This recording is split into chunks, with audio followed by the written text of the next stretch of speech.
raconte, dans le petit village de Odogba, qu'il existe une malédiction invisible.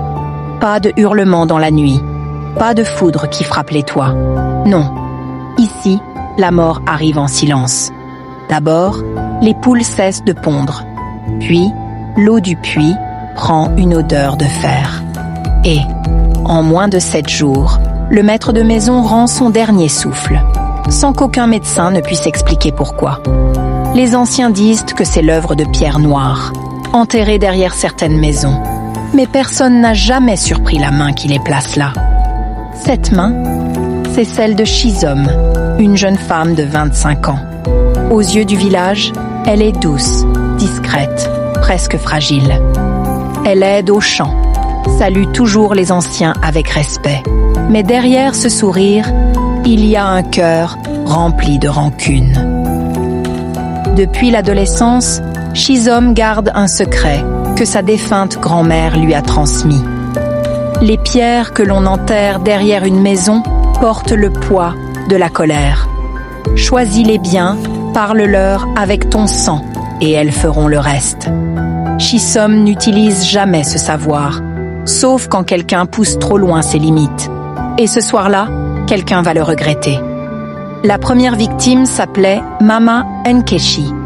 C'était la voisine la plus âgée de Shizome, une femme respectée mais réputée pour sa langue acérée. Elle avait un don pour humilier les gens en public. Un jour, au marché, alors que Shizome vendait ses tubercules, Mama Nkechi l'accuse devant tout le monde. Mama Nkechi, regarde-la. Elle ne cultive même pas vraiment. Elle vit de l'argent sale, je te dis. Une cliente. De l'argent sale? Mama Nkechi. Oui, les hommes la payent pour ses services. Le marché éclate de rire. Shizome sent le feu monter en elle, mais elle ne répond pas.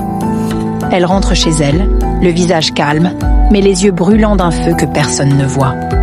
À minuit, Shizome sort discrètement par l'arrière de sa case. Elle porte un petit sac en toile contenant 3 pierres lisses et noires qu'elle a ramassées dans la rivière sacrée. Elle a également une calebasse remplie de sang de poulet, prélevée au crépuscule. Elle murmure que sa bouche se ferme à jamais, que son souffle s'arrête comme le feu qui s'éteint sous la pluie. Shizome creuse doucement derrière la maison de Mama Nkechi, à l'endroit exact où l'ombre de la cuisine touche la terre. Elle enterre les pierres, verse quelques gouttes de sang et recouvre le tout en chuchotant des mots que seul le vent comprend. Puis, comme si de rien n'était, elle retourne dormir. Le lendemain, Mama Nkechi se réveille avec une forte toux. Elle croit d'abord que c'est le froid de la nuit. Mais le jour suivant, la toux devient violente, suivie d'étourdissements. Les femmes du village lui apportent des remèdes. Rien ne marche. Le 3e jour, ses yeux deviennent rouges comme si elle avait pleuré du sang toute la nuit.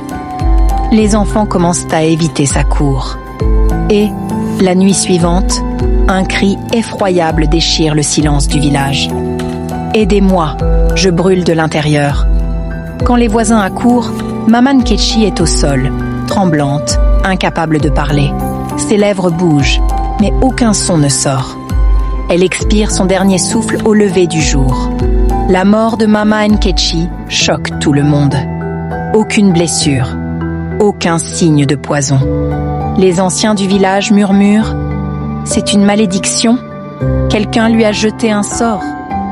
Personne ne soupçonne Shizome, mais, de loin, elle observe la foule autour du corps. Elle baisse la tête, feignant la tristesse, alors qu'au fond d'elle, une étrange satisfaction monte. La nuit suivante, Shizome sort de nouveau, tenant son petit sac en toile. Cette fois, ses yeux sont fixés sur une autre maison, une autre cible, un autre conflit. La 2e victime s'appelait Emeka, un jeune homme d'environ 30 ans. Contrairement à Mama Nkechi, Emeka n'était pas connu pour sa langue acérée, mais pour sa violence. Fils du chef du village, il se croyait au-dessus de tout le monde. Il n'avait jamais accepté que Shizome refuse ses avances. Un soir, alors qu'elle revenait de la rivière, Emeka l'attendait sur le sentier.